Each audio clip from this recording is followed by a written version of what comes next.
Hello everyone, and welcome back to another episode of Dear Veronica. First things first, a bit of housekeeping. At the Tibmeister asks, Dear Veronica, is there a podcast feed for the show? There is! We have an official iTunes link that I'll include in the show notes, or just search for Dear Veronica in the podcast section of iTunes.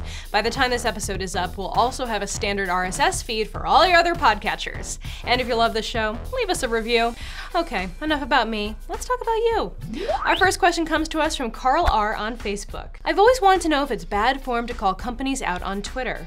Personally, I have about an 80% success rate in getting my issue resolved, so there's some real incentive to continue doing so. I just feel dirty when I do it. Now, it kind of depends on what you mean by calling out. If you're having a legitimate concern and need support, I think it's totally appropriate to write a tweet to a company. They usually have customer support staff or social media folks paying attention for just that purpose. However, I find keeping a level head is usually the best move. Cursing out a company before you've even talked to someone there probably won't get you very far. You catch more flies with honey than you do with vinegar, after all. Up next, we have a very thought-provoking question from Walt R. on Facebook. He writes, studies show that writing classical music modulates genes that process the brain. But does writing code have the same effect? Wouldn't a kid learning to code an Arduino be as effective as learning to write a symphony?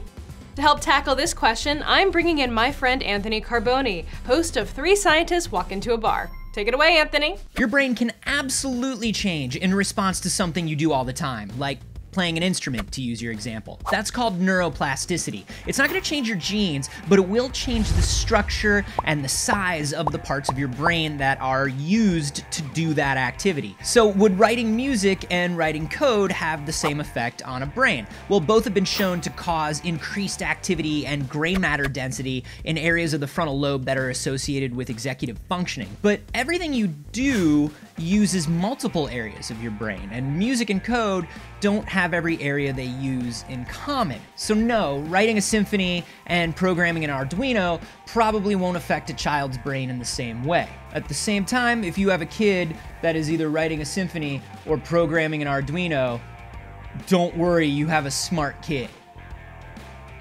It's good parenting. Thanks, and you can follow Anthony on Twitter at @acarboni. Now, I know this is a tech show primarily, but you guys keep sending me dog questions, because clearly, you get me. This one comes to us via email. Hi Veronica, I have a 6-month-old lab and I've been taking him to the dog park where he can socialize with other dogs. However, every time I take him, I feel like he gets bullied and attacked by the other dogs. Most recently, he was scratched and nearly bitten by 2 pit bulls. This made me wonder, are dog parks a good place to socialize my lab? Overprotective puppy lover. It can be rough being the little dude at the dog park sometimes, but it doesn't mean he shouldn't socialize. I suggest looking on meetup.com for local dog groups in your area. They often break them down by breed, so you could potentially find another Labrador pack to run with.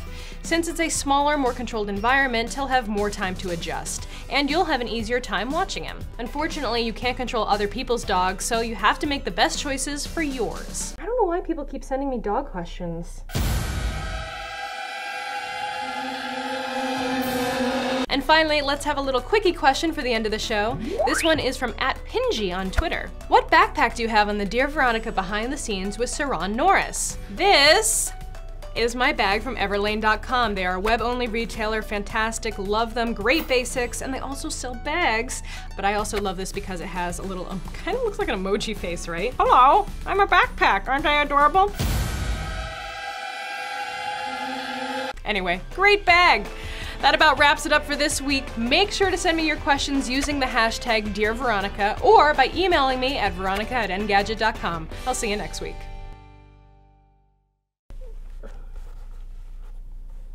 Terrifying. True detective. Are you rolling? Yeah.